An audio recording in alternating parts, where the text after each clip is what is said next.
ویسے انسان کی زندگی روزانہ امتحان ہے، لیکن کبھی بہت سخت ترین امتحان آتا ہے۔ شیطان جو ہے نا اس کمین میں ہوتا ہے کہ جب یہ جو سخت ترین امتحان آیا ہے یہاں انسان ہار جائے،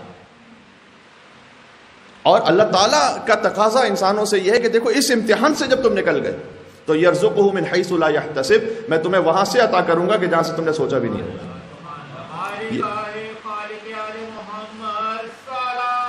اللہم صلی علی محمد وآل محمد وَمَن يَتَوَكَّلْ عَلَى اللَّهِ فَهُوَ حَسْبُهُ، تو جو توکل رکھے اللہ پر خدا اس کے لیے کافی ہوتا ہے۔ میں نے عرض کیا توکل کا مطلب ہے کہ آپ اپنی بندگی کرتے جائیں، خدائی کے معاملات کو اس کے سپرد کریں،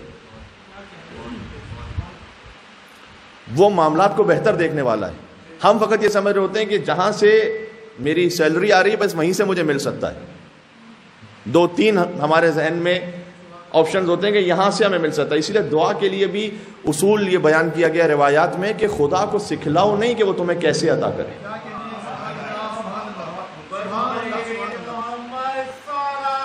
اللہم صلی علی محمد وعلی محمد۔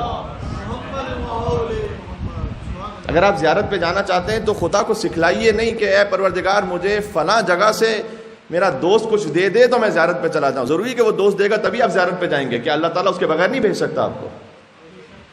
ہم دعا مانگتے ہیں تو طریقہ بھی ایسا لگتا ہے کہ جیسے اللہ کو سکھلا رہے ہوتے ہیں کہ پروردگار یہ کر دے تو میرا یہ کام ہو جائے۔ آپ دعا مانگیں کہ پروردگار میں زیارت پہ جانا چاہتا ہوں، آپ دعا مانگیں کہ میں اپنے والدین سے ملنا چاہتا ہوں، آپ دعا مانگیں کہ مثلا میں اپنی جاب میں کہیں ترقی چاہتا ہوں۔ وہ اللہ سبحانہ و تعالیٰ بہتر جانتا ہے کہ آپ کو اس نے عطا کہاں سے کرنا ہے، اسے طریقہ نہ سکھلائیں ہم اور آپ، خدائی کو وہ انجام دے گا، ہم اپنی بندگی کرتے رہیں۔ بات واضح ہو رہی ہے؟